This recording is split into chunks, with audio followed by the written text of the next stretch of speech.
Civil society activists in occupied Kashmir have condemned the Modi led Indian regime's attempts to alter the territory's demographics, calling it a war crime. Since 5th August 2019, hundreds of thousands of the non locals have received the domicile certificates, threatening the Muslim majority status of the territory.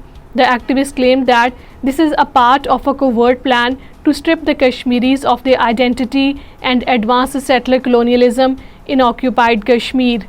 Modi government has decided to retain 350 additional paramilitary companies brought in for the Amarnath Yatra security in occupied Kashmir under the guise of the election security.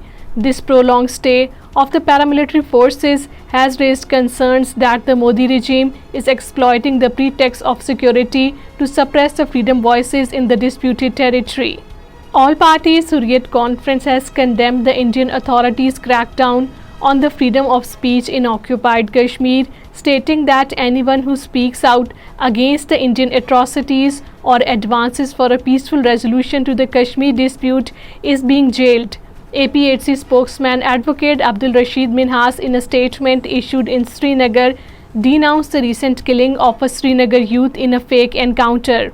Political leaders in occupied Kashmir have called for the revocation of the ban on Jamaat-e-Islami, citing its contributions to the education and social welfare.